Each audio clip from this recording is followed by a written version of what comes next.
Hello and welcome back, future scientists. I'm Mr. K with Mississippi Public Broadcasting. We're going to continue our lesson today looking at the science portion of the ACT. Now, what we've been doing is taking these passages, breaking them down, reading them, looking at the questions, and looking at the answers to go along with them. You've done this a couple of times already. We're going to do the last passage today. So thank you so much for making it, and we'll go ahead and get the ball rolling. Now, here's what I'd like for you to do. You've been justifying your answers and talking about why you came up with the wrong answer. You've done it in a group, you've done it with a partner. Today, what I'd like you to do is try to do these by yourself, okay? So let's go through each question, and working by yourself, I want you to justify the correct answer. Try to explain why the other answers are not correct and explain why you may have gotten the question wrong. It's okay to just say, I didn't have time, I had to make a guess.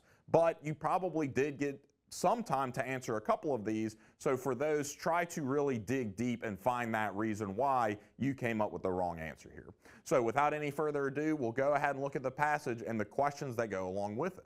Okay, so this is passage 6, and these questions are referring to questions 34 through 40. So I'm going to go ahead and read that question. We'll look at the answer choices and see if we can justify what the correct answer is. So let's take a closer look at that question and see what we can come up with.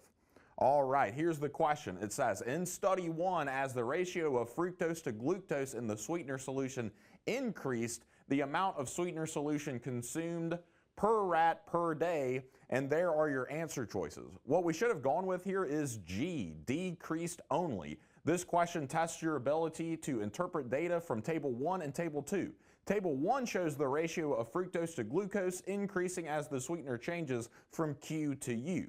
Table 2 shows the amount of sweetener solution consumed per rat per day decreasing from Q to U. Therefore, as the fructose to glucose ratio increases, the amount of sweetener solution consumed per rat per day decreased. So the correct answer here was letter G, decreased only. What we really should have seen here is that these two tables are kind of talking about the same thing.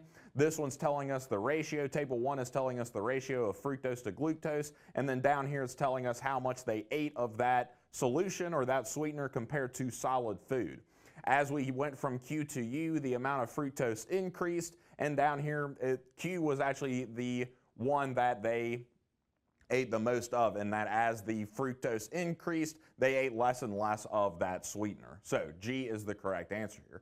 All right, let's go to 35. Here's the question. It says, in study 1, the amount of sweetener solution consumed daily by each rat could be measured because which of the following steps had been taken. Here are some of our different answer choices, but we should have gone with letter D. The rats had been placed in separate cages. This question tests your understanding of the experiment's methods. In study 1, it is mentioned that each rat was placed in a separate cage.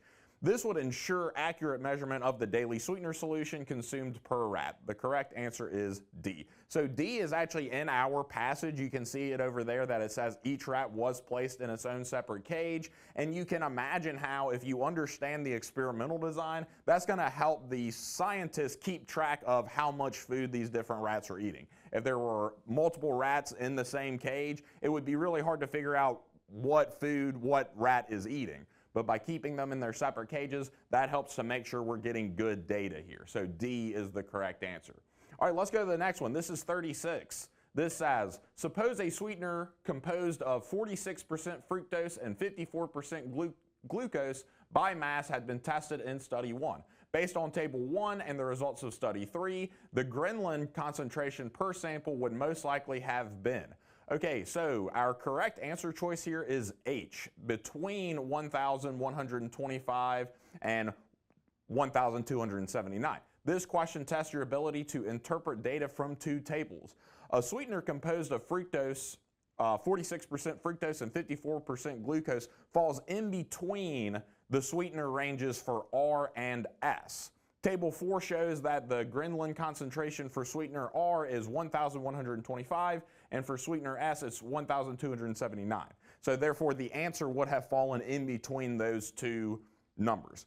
Because this supposed sweetener, 56% fructose and 54% glucose falls in between R and S. If we go to table 4 and find R and S in table 4, then that kind of gives us the ranges of where we can expect this number to fall in between. And that's exactly what H is saying. So H is our best answer here. All right, let's go to the next one. Here's number 37. This says, consider the claim, the group of rats that consumed the lowest amount of solid food per rat per day was also the group that had the lowest concentration of leptin per sample. Do the results of studies 1 and 2 support this claim? There are different answer choices, but we should have gone with C. No, the rats in group 1 consumed the lowest amount of solid food per day per rat, but the rats in group 5 had the lowest concentration of leptin per sample. This question tests the ability to combine information from two tables. Table 2 shows that group 1 consumed the lowest amount of solid food per day at 9 grams, and table 3 shows that group 1 had a leptin concentration of 804 ppm, while group 5 had the lowest leptin concentration. Therefore, the correct answer is C. So, you can find that information in between these two tables. You can see here Q, the individuals that ate the sweetener Q had the lowest amount of solid food per day, but when we went over here to table 3, it was actually group 5 that had the lowest leptin sample. So that's why C is our correct answer. Group 1 consumed the lowest amount of solid food per day per rat, but the rats in group 5 had the lowest concentration of leptin per sample. So, great work. Let's go on to the next one here. This is 38. 38 reads, which of the following groups of rats should have been included in study 1 to serve as a control for the effects of consuming a sweetener solution on the consumption of solid food by rats, a group of rats that had access to. So this is really asking us if we know what a control is for an experiment, okay?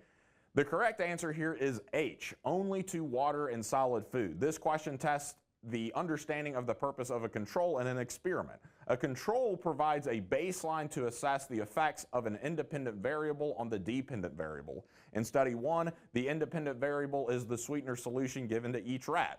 To isolate the effects on the sweetener, the control group should have access to only food and water. Therefore, the correct answer is H. All right, let's keep it going. Here's question 39. This says, consider the sweetener that resulted in a solid food consumption of 16 grams per rat per day in study 1. Based on table 1, how many grams of fructose would be present in 200 grams of this sweetener? There are different answer choices, but the correct answer is B, 100 grams. How did we find that number? Well, this question tests the ability to apply percentages and interpret data from tables. In study 1, sweetener S led to a solid food consumption of 16 grams per day. That's what the question is asking about. Then, if we go to table 1 and find that sweetener S, we'll see that sweetener S consists of 50% fructose and 50% glucose by mass.